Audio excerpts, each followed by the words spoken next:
Assalamu alaikum. I am Fahad Ali and I am the student of Rifa International University, Islamabad. Today I am discussing about SR latch using NOR gate. हम लोग इसमें SR latch को define करेंगे using NOR gate और इसके बाद flip flop को भी डिफाइन करेंगे। फ्लिप फ्लॉप क्या होता है, ठीक है।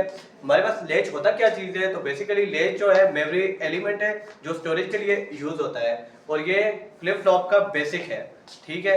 तो हमारे पास सबसे पहले दो नॉर गेट हैं, आपको नजर आ रहे होंगे। इसको हम लोग कहते हैं एस और इसको कहते हैं आर। एस हमारे पास यूज होता है सेट के लिए और आर यूज होता है रीसेट के लिए, ठीक हो गया। तो इसके बाद हमारी जो एस की आउटपुट होगी हम लोग उसको कनेक्ट कर देते हैं आर के साथ और इसको हम लोग कनेक्ट कर देते हैं एस के साथ, दूसरे उसके साथ, ठीक हो गया।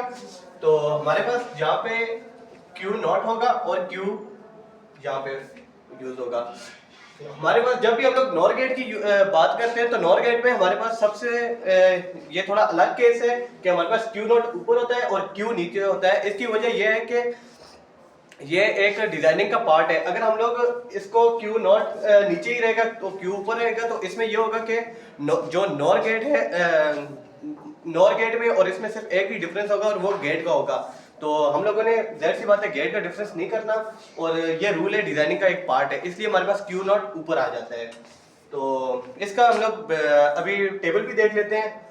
तो टेबल के लिए हम लोग क्या करेंगे, पहले एस और आर 0 0 1 1 और ये 0 1 0 1, ठीक हो गया।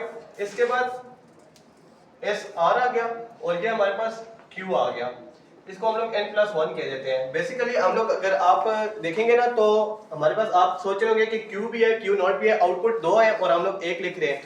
ये इसकी वजह ये ना कि हमारे पास दूसरी यूज नहीं हो रही होती, वो इसको सिर्फ हम लोग प्रूव करने के लिए यूज कर लेते हैं कि क्यू के करस्पॉन्डेंस वो ठीक चल रहा है कि नहीं। अच्छा, हम लोग पहले बेसिक नॉर को देखते हैं। नॉर का टेबल अपने पास बनाते हैं। तो नॉर का टेबल हमारे पास क्या होता है, ये हमारे पास ए आ गई, ए बी, ये इनपुट्स आ गई उसकी और ये उसके रिजल्ट फाइनल टर्म आ गई 0 0 1 1 0 1 0 1, ठीक हो गया। तो जब भी हम लोग फाइनल की 0 0 हमारे पास क्या होता है, यहाँ पे 1 और 0 1, ये हमारे पास 0 0 0 होता है, ठीक हो गया। ये हमारे पास नॉर गेट है।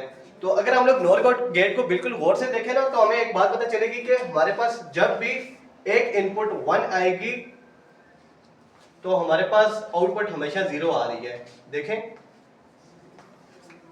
तो हम लोगों ने जब भी नॉर गेट को यूज करना है तो हमें एक बात कंफर्म है कि हमारे पास जब भी एक गेट 1 होगा तो आउटपुट हमेशा 0 आएगी। दूसरे गेट के साथ हमने दूसरे गेट को देखना ही नहीं है, ठीक हो गया। तो हम लोग इसको प्रूव भी करते हैं और एस आर को यूज करके इसके आउटपुट भी देखते हैं कि हमारे पास टेबल क्या बनता है और इसको प्रूव कर रहा भी है कि नहीं, ठीक है। पहले हम लोग सबसे पहले इजी केस उठाते हैं 0 1 से। हम लोग उठा ये भी सकते हैं लेकिन यहाँ पे आप थोड़ा कंफ्यूज हो जाएंगे, बिल्कुल बेसिक से आएंगे, बिल्कुल आपको अच्छी समझ आएगी। हम लोग 0 1 को देख लें। 0 1 हम लोग यहाँ पे एस पे अगर 0 लगा दें और आर पे 1 लगा दें, 0 का हमें आउटपुट क्या देगी, यहाँ पे 1, ठीक हो गया। 1 देगी और ये 1 के साथ यहाँ पे क्या होगा, इस गेट में आ रहा है 1 और 1 के साथ हमने क्या कहा था, 0 आता है और आउटपुट में हमारे पास क्या आ गया, यहाँ पे 0, ठीक हो गया। अगर हम लोग देखें तो Q और Q नॉट आपस में बिल्कुल मतलब चेंज हो रहे हैं कि Q जो आ रहा है उसका बिल्कुल उलट आ रहा है Q नॉट। 0 Q आ रहा है और Q नॉट 1 आ रहा है, मतलब कि ये इसको प्रूव कर रहा है, ठीक है। आउटपुट हमारा, अच्छा एक और बात है कि जब भी हम लोग आउटपुट को लिखेंगे तो यहाँ पे Q नॉट को नहीं लिखेंगे, Q को लिखेंगे। देखें 0 1 को हम लोगों ने गेट यूज किया तो आउटपुट हमारे पास क्या आएगी, 0, ठीक है। 1 नहीं है लिखना, Q नॉट को नहीं लिखना, Q को लिखना है हमारे पास। अभी हम लोग दूसरा केस इसका उठा के देखते हैं 1 और 0 का। 1 और 0 का केस उठा के देख लेते हैं अगर, तो यहाँ पे हमारे पास S1 हो गया, 0 R 0 हो गया, तो 1 की आउटपुट क्या आएगी हमारे पास, यहाँ पे 0 और 0 0 के साथ मल्टीप्लाई हो गया, 0 0 के साथ मल्टीप्लाई होगा, हमने क्या कहा था 1 आएगा, 1 और आउटपुट क्या आ गई 1। हम लोग फिर आगे देखें Q और Q नॉट आपस में उल्टे आ रहे हैं या नहीं आ रहे, Q1 आ रहा है और Q0 0 आ रहा है, मतलब कि ये फिर से प्रूव कर रहा है कि ये बिल्कुल ठीक जा रहा है। तो यहाँ पे आउटपुट हम लोगों ने क्या लिखनी थी, आपको पहले भी बताया Q लिखनी थी, 1 और 0 पे आउटपुट Q, ये 1 आ गया। ठीक हो गया। अभी हम लोग तीसरा केस उठाते हैं 1 और 1 का। तो हमारा तीसरा केस यहाँ पे आ जाता है 1 1 का केस, जिसमें हम लोग S और R दोनों को 1 1 लिख लेते हैं। यहाँ पे भी हमारे पास 1, S भी 1 और R भी 1। S की आउटपुट क्या आएगी, 1 की 0 और R की 1। 0 और 1 हमारे पास क्या होता है, ये 0 और 1 0 हो गया। तो अगर हम लोग इस चीज पे गौर करें कि हमने कहा था Q और Q0 को आपस में सेम नहीं आना चाहिए, तो ये दोनों आपस में बिल्कुल करस्पॉन्डेंस आ रहे हैं, तो इसका मतलब कि ये दोनों आपस में मतलब कंडीशन ट्रू नहीं हो रही। SP और Q0 बिल्कुल सेम आ रहे हैं, या फिर Q को 0 होना चाहिए और Q0 को 1 होना चाहिए। तो इसका मतलब है कि ये गलत आ रहा है, तो इसका इनवैलिड केस आ गया। ये हमारे पास एक केस बन जाएगा इनवैलिड केस। अभी हम लोग केस 4 की बात करते हैं, जो कि 0 0 है। हमारे पास S अगर 0 होगा और R भी अगर 0 होगा, तो हमारे पास S की आउटपुट आएगी जो है वो 1 होगी, और 1 और 0 हम लोगों ने क्या पढ़ा था, 1 और 0 हमारे पास 0 आएगा। ठीक हो रहा है। तो हम लोग इसको समझने के लिए ना क्या करेंगे, 0 प्लस Q, इसके ऊपर अगर हम लोग होल बार लगा दें, क्योंकि गेट लग रहा है ना, तो ये हमारे पास 0 चेंज हो जाएगा 1 में, प्लस चेंज हो जाएगा डॉट में, और Q0 ही रहेगा। तो ये हमारे पास क्या देगा, Q0।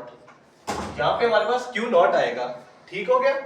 ये फॉर अपर केस और फॉर लोअर केस अगर हम लोग देखें ना, तो हमारे पास आएगा 0 प्लस Q0 का होल बार, जो चेंज होके बन जाएगा 1 डॉट Q0, जो है नॉट से कट जाएगा, तो ये Q बन जाएगा, और आउटपुट हमारे पास Q आ जाएगी। इसका मतलब है कि अगर हम लोग इसमें कोई भी वैल्यू डालेंगे, तो यहाँ पे Q0 ही आएगा और यहाँ पे Q ही आएगा। ठीक है। और इसको हम लोग क्या कहते हैं, इसको हम लोग होल्ड स्टेट कहते हैं। 0 0 को होल्ड, इसमें ना ये एक बिट को होल्ड करके रख देता है। ठीक हो गया। ये था हमारा SR लैच।